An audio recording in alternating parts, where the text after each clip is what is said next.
But let's very briefly talk about the idea of a clips channel, a gameplay channel, taking your Facebook content that's on your page and then converting it over to YouTube to try to drive traffic to Facebook gaming. Ross, you've talked in the past about strategies of taking clips, posting them on social media in general, and then trying to drive them back to your stream. Do you think that's a good idea for Facebook to drive that traffic to Facebook gaming?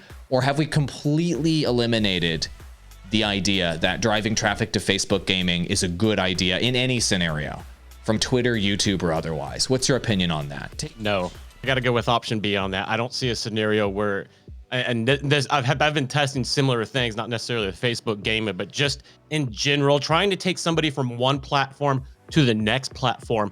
I've noticed on whether it's YouTube, Twitter, Facebook, whatever it may be, not only does it just simply not really work, but it also is kind of detrimental to the actual amount of engagements and stuff that you get.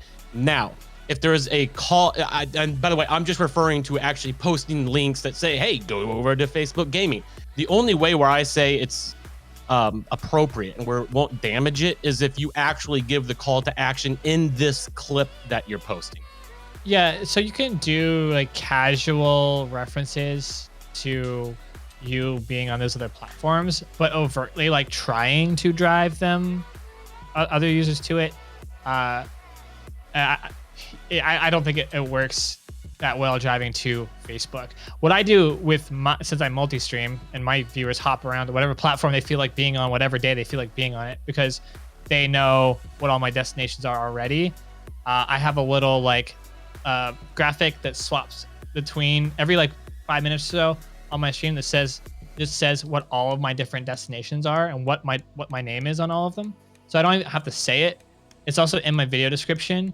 And I reference just saying, hey, I'm also live on Facebook. I don't tell people to go there. I just say I'm on Facebook gaming, or I'm on Twitch, or I'm on YouTube. And I let users decide whether or not they want to go there. Right.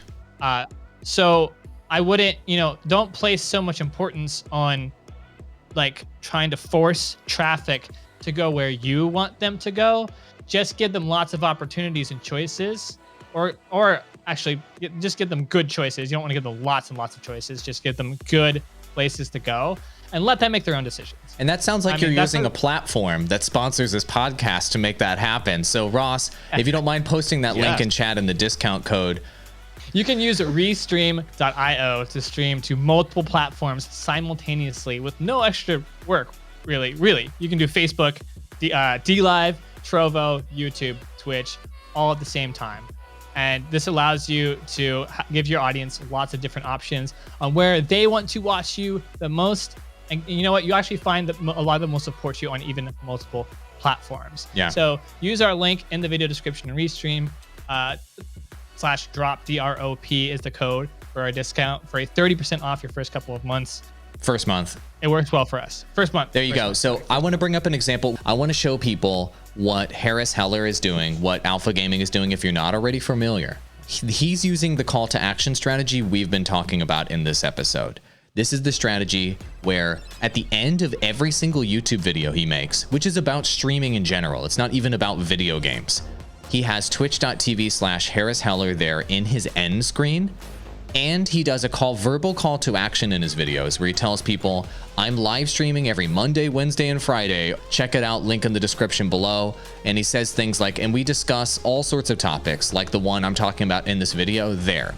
So he's able to make the content that he has in his videos relevant. And he basically tells people, if you want to chat about this with me live and talk to me, the expert, live about anything at all, Twitch is the place to do it. So he has one call to action to go to one of his social media accounts in every single video. And as a result, he now has 1,500 or more concurrent viewers on his Twitch channel. He only goes live 3 times a week. And he's not even good at video games. He's not even a good video game streamer, really. Like, he's not like super entertaining. He's just... He's good at advising people on gear and software and how to be a better streamer. He's not actually a good streamer himself, if you know what I mean. And so he's using YouTube search and YouTube audience to drive to Twitch to great effect to build his business. And I'd like to use this as inspiration for all of you He's driving traffic to, if you only take away one thing, he's driving traffic to an algorithmless platform. Stop driving traffic to platforms with an algorithm and start thinking about driving traffic to platforms without an algorithm. Adios.